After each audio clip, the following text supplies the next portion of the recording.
With Bleach's triumphant return, not just with the Thousand Year Blood War, but also the Hell Arc, along with the Jujutsu Kaisen's manga really starting to ramp itself up, I thought it'd be interesting to go back to the original series, Yu Yu Hakusho, the predecessor of both Bleach and Jujutsu Kaisen, and see exactly just how powerful its main protagonist is. Now, the only usable thing we really have in these first two arcs is essentially that Yusuke's spirit gun travels just like light, and Hiei is so fast in comparison to the spirit gun after it's been fired, he essentially appears invisible to Yusuke and everyone else who can keep track of his spirit gun. But it wouldn't be until Chapter Black that we got the power levels of the D and C class a lot more fleshed out. Here, Sensui and Koima claim that the demons that are at the Kakai barrier are low in intellect, meaning they are the D class level beings. Koima goes on to claim, though, that the next wave of demons, which essentially will be the C class, are so powerful that they are beyond any man-made weapon ever.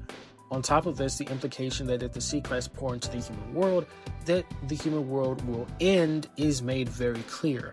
This means the D class level demons range anywhere from about wall level to around city level, with C class level demons such as the 4 Saint Beasts ranging anywhere from above city level all the way to around where we're about to arrive at the B class. The B class have 2 separate interpretations of strength, and we're going to start off with the lowest, which places them at about continental and above. The reason being, the interdimensional laser cannon is implied to be capable of life wiping the planet for centuries. This same type of weapon that's implied to be capable of destroying the gates of judgment is considered nothing more than a relic in spirit world and is not an A-class level weapon. Adding on to this, King Yemma is never implied to be an A-class level fighter, be it in the manga or anime, and this same King Yemma has the implications of being able to sink continents and be a threat to the entire planet by Koima, and this is made clear on more than one occasion. Next is the Yu Yu Hakusho movie, which is debatable as to whether or not it's canon. Most of you wouldn't know this, but the manga and anime do not follow the same canon and are 2 entirely separate continuities. The movie was made for the anime, and it would fit in between the Dark Tournament and the Chapter Black arc. The only reason I'm mentioning it in this video is because it actually serves as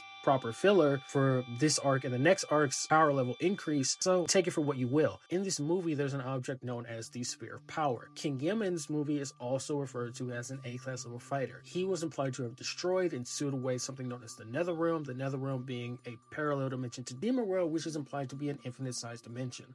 The Sphere of Power is capable of empowering the entire Netherrealm, and Yusuke is capable of handling this Sphere of Power and even overpowering it, which would put him at around universal. The reason that I mention this again is it serves as filler for the insanity that Togashi is about to introduce in the Chapter Black arc, so it really doesn't matter if you take this as canon or not. It's just worth noting this is where they would scale in that movie. Now, within Chapter Black, we're introduced to a concept known as psychics. Psychics have the ability to introduce territories into the world, territories being their own created space-times. These space-times do in fact scale to the user, and Kuwabara infamously manifests the Jigen-To. The Jigen-To he uses to tear through the space-time of Seaman, which is his name, and he tears right through the space-time, obliterating it. This Jigen-To does in fact scale to Kuwabara's level of power, as we'll get to later on. We also have it being confirmed by Sensui that the A-class apparitions have power akin to that of gods of religion and different myths around the world. This is an incredibly high implication, and there's nothing in the series that actually debunks it or goes against it, and as a matter of fact, as we're about to get into with Game Master, it's pretty much proven to be correct. And no one in the series actually implies that this isn't true in any way. Game Master, for those of you who might not have seen the series in quite a long time, is the small child who had the ability to manifest his own territory where he could bring any video game, anyone at all, into reality. He could create it and make it real. This is pretty important because Sensui blatantly claims he can do this with any game, and the only one he was supposed to not do it with was Goblin City, simply because he would die at the end of it. But when it comes to any other video game, he was allowed to do so, and we know he was using his territory in other games. That's why he was the getaway driver when they kidnapped Kuwabara. Now, this has some pretty heavy implications considering these realities are real, and I even went back just to make sure, well, what kind of games was he playing? And when he first meets Sensui, he's playing Galaga, the game where you are literally flying through a universe, and he would be able to manifest that universe through his territory. Also, when he manifests Goblin City, he's using a Super Famicom.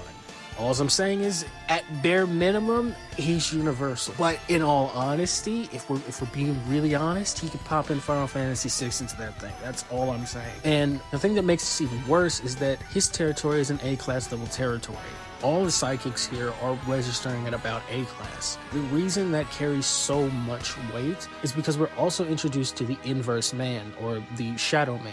This is Itsuki's pet, and Itsuki, one of Togashi's favorite in all of Yu Yu Hakusho, is noted to have the ability to be able to control lesser demons. He himself is in A class. This pet is confirmed to have a hyperspace inside of its body, a hyperspace being a construct of 4 or more dimensions. It's also worth noting, considering this demon again is considered a lesser demon and it isn't A class, that means it's also likely a B class level demon. Leaning on your lowest end interpretation for the B class, that's where you'd be aligned with the continental range like I was explaining, but with Chapter Black's new lore added onto it, B class level demons such as Toguro should actually scale to this. Even further proof of this is that Itsuki actually implies that the reason Hiei, Kurama, and Kuwabara can't get out of it isn't necessarily because if they put all their powers together they would be able to. It's because he himself, an A class, isn't going to let them out because they might then try to get Yusuke, go off, get stronger, and come back. These 3 all register as B class level entities before Yusuke's alleged death, which would inspire them to then reach the heights of A class, as Sensui would point out in Demon World. And also, since we're on Chapter Black, it's only right to talk about the main antagonist, Sensui. People misunderstand a lot of what happens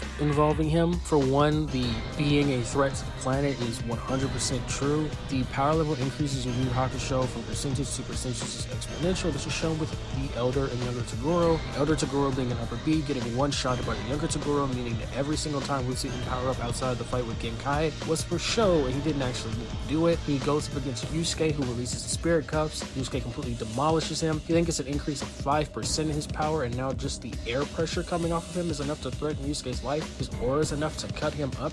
His basic movements are so fast that they only see him appear places, and just him touching Yusuke is enough to completely overpower him. So since we're going from 10 to 100% is not a linear increase, it's completely exponential. And on top of this, Sensui is more powerful than Koenma's Kakai barrier. Now, it's actually stronger than anything in Spirit World, including the SDF and including the Kakai barrier that wraps itself around the infinity that is Demon World. And that barrier was not powerful enough to contain Sensui within it, also further adding to the infinite levels of power that they are capable of at this point in the series, again, especially when they outscale the inverse man. But now it's a good time to mention that just before Yusuke dies, Kuwabara awakens again to the Jigentou and actually kills the Shadow Man, destroying it in its entirety, with Yusuke's death causing all of them to ascend to an A-class level power, with his return causing them all to be upper A-class. And since Kuwabara is not going to be in the next arc, Togashi himself elaborates on the power level that Kuwabara has in his arc, stating that he is in fact only an A-class and that he would have become S if he went to Demon World, but he never did make it to that tier, meaning the Jigentou, also being his own power, as it's brought up numerous amount of times, never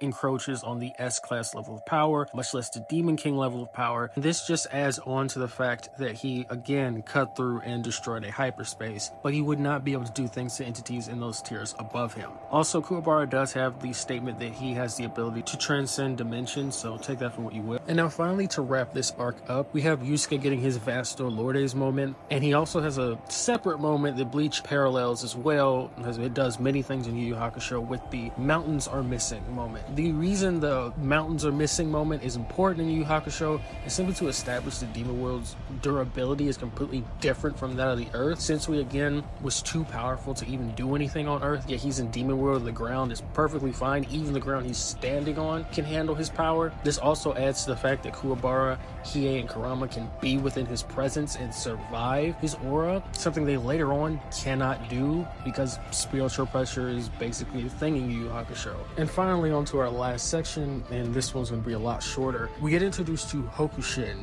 the second in command of Ryzen. And I'm fairly certain that he states at one point that the difference between he and Ryzen is greater than the difference between he himself and the D class. And remember, just to get to this point, Yusuke had to go from a power level that only allowed him to knock a grown man over to jumping dimensional tiers and still not even being S class. And now he has to grow far larger than this just to reach the power level of Yomi, who has power level of 1,550,000. And finally, the last piece that we can mention in this video, because anything else I'm I'm saving for the Ichigo versus Yusuke video is Hiei versus Makoro, where the introduction to their fight, right, when they're still playing around, this fight isn't even really a fight about power level, it's more of a narrative, emotional thing going on between the two, and she's testing Hiei, and while super suppressed, she throws out these slashes that can cut through dimensions. But as Kurama also points out, she's not